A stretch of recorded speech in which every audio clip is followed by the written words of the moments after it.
নমস্কার। আজকে আমি কথা বলবো the diary of a young girl, অনেকে এক কিশোরী কন্যার ডায়েরি বা আনে ফ্রাঙ্ক ডায়েরি নামেও জানেন এই বইটি নিয়ে। বইটি বেশ আগেই আমার পড়া, তবুও আর কি মাঝে মধ্যে এই বইটি আমি খুলে দেখি, পড়ি। এবং সত্যি কথা বলতে কি, আবার সেই শেষ পেজে যখন আমি পৌঁছই, তখন সেই প্রথম পড়ার যে মানে যে অনুভূতি, যে কষ্ট বা যা কিছু আর কি, সেগুলোই আবার যেন নড়ে ওঠে সেই একই রকমভাবে। আর সত্যি কথা বলতে কি, আজকেও এই বইটি নিয়ে আমি কথা বলছি, আমার সেই ব্যাপারটাই আমার মধ্যে চলছে আর কি। তো আমি আসলে বইয়ের তো এই বইয়ের গল্প আমার মনে হয় বইটি পড়া দরকার আর কি, এই বইটির গল্প শোনার থেকে। তো আমি যেটি বলবো যে এই বইটি কেন মানে আজও সারা পৃথিবীর মানুষ বইটি পড়ে। আর এই বইটি কিন্তু মানে সারা পৃথিবীতে বহুল পঠিত বইয়ের মধ্যে কিন্তু এই বইটিও আছে। তো দ্বিতীয় বিশ্বযুদ্ধের সময় আর কি অ্যানেলিস মেরি ফ্রাঙ্ক, যাকে আমরা আর কি আনে ফ্রাঙ্ক নামেই চিনি বা অ্যানি ফ্রাঙ্ক নামেই চিনি। তো তারা আর কি তার 2 বোন ছিল আর তার বাবা মা 4 জন আর কি। তো ওই সময়েই আর কি তারা আর কি ওই রকম পরিস্থিতিতে জার্মানি, স্বাভাবিক আর কি জার্মানি ছেড়ে তারা চলে আসে, নেদারল্যান্ডসের আমস্টারডামে আর কি চলে আসে।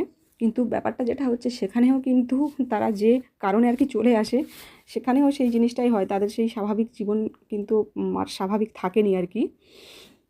তো 1942 সালের মানে ওই সময়ে আর কি, এই যে অ্যানির আর কি মানে কী বলবো 13তম আর কি জন্মদিনে একটি ডায়েরি আর কি সে উপহার পেয়েছিল, এবং ডায়েরিটির নাম দিয়েছিল কিটি। সে মানে যখন আর কি ডায়েরি লেখা শুরু করে, যখন লিখছে বা যখন লেখা আর কি সমাপ্ত করছে, আমরা দেখি আর কি সব জায়গাতে আর কি সে মানে সে যেন তার একটা বন্ধুর সাথে কথা বলছে, খুব কাছের একটা বন্ধুর সাথে, তার যত মনের কথা সেই আর কি সেইভাবেই সে তার কাছে বলছে, মানে এই জিনিসগুলো আর কি। যাই হোক, ব্যাপারটা হচ্ছে যে একটা সময় যখন যেটা হয় যে নাৎসিদের হাত থেকে বাঁচতে কিন্তু ওই জায়গাতেও কিন্তু তাদের একটা সময় এত চরম একটা পরিস্থিতি আসে যে তাদের একটা জায়গাতে লুকিয়ে মানে পড়তে হয় আর কি।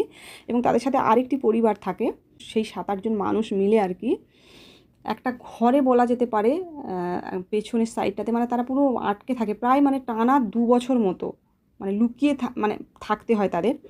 এবং সেই পরিস্থিতিতে একটি 13 বছর বয়সী একটি মেয়ের আর কি, তার যে কিশোরী মন, তার যে রাগ, তার যে অভিমান, তার ভালোবাসা, তার মানে পরিবারকে নিয়ে তার বিরক্তি, পিটারকে নিয়ে তার যে অনুভূতি, তার নিজের যে স্বপ্ন, যে মানে কী বলবো, মানে সমস্ত কিছু আর কি আমরা মানে দেখতে পাই। সবথেকে বড় কথা, এটা কিন্তু কোনো গল্প উপন্যাস নয়, এটা একটা মানুষের তার সত্যিকারের যে অনুভূতি, একটা কিশোরী মেয়ের ভেতরে চলতে থাকা যে মনস্তাত্ত্বিক যে সমস্ত মানে কি বলবো, বলা যেতে পারে যে একটি কিশোরী মেয়ের জীবন্ত মনোজগতের যে দলিল, আমরা সেটা এটার মধ্যে পাই। এবং সেই কারণে আমরা যখন এই বইটি শেষ করি, তখন নিজেদের মানে ঠিক রাখাটা খুব কঠিন হয়ে যায়। তার কারণ এটা কোনো উপন্যাস বা গল্প নয়, এটা বাস্তব। হ্যাঁ, এবং সেই জন্য ভীষণ ভীষণ মানে খুব মানে কষ্ট হয় আর কি। যাই হোক, তো যে ব্যাপারটা আর কি, যে তারপরেও কিন্তু সেখানে তারা রক্ষা পায়নি আর কি। 1944 সালে আর কি তারা তাদের সেই গোপন যে ডেরা, সেটা আর কি আবিষ্কৃত হয়, এবং তাদের সবাইকেই আর কি মানে গ্রেপ্তার করে নিয়ে যাওয়া হয়। এবং তারপরের যে ব্যাপার আমি আর বলতে চাই না, যারা পড়েননি আমার মনে হয় তাদের মানে তারা পড়ে জানাটা দরকার। যাই হোক, বইটির প্রথম ডাচ সংস্করণ 1947 সালে প্রকাশিত হয়, যেটির নাম ছিল হেট আখটার হাউস, মানে যার বাংলা অর্থ মোটামুটি আমরা বলতে পারি যে পেছনের বাড়ি বা গোপন আশ্রয়। এবং তার মানে পরবর্তীকালে আর কি বইটি the diary of a young girl নামে আর কি সারা বিশ্বে আর কি পরিচিত হয়। তো সত্যি কথা বলতে, যে এই বইটি শুধু যে মানে দ্বিতীয় বিশ্বযুদ্ধ মানে সম্পর্কে বা সেই ব্যাপারে আর কি জানার জন্য যে পড়া উচিত, আমি সেটা বলবো না। দ্বিতীয় বিশ্বযুদ্ধের ব্যাপার জানার জন্যে অনেক ধরনের বই আছে, এটিও অবশ্যই বলবো। কিন্তু কি বলবো, এই ডায়েরিটি আসলে মানে হ্যাঁ, দ্বিতীয় বিশ্বযুদ্ধ সম্পর্কে জানা যায় সেই যে পরিস্থিতি। আর মানে আনের যে লেখার যে মানে কি বলবো পরিপক্কতা, মানে সেটা অসাধারণ আর কি ওই বয়সে। এটা মানে ভাবার মতো একটা বিষয় আর কি। এবং সত্যি কথা বলতে কি, এখান থেকে আরেকটা দারুণ জিনিস জানা যায় যে ওই সময়ে আর কি ওই যে ইহুদি মানে পরিবার মানে গুলি আর কি তাদের যে মানে শিশুদেরকে যে বড় করার যে ব্যাপারগুলি যে মানে সংস্কৃতির মধ্যে দিয়ে যে তাদের বড় করার ব্যাপারটা সেটি মানে অসাধারণ আর কি।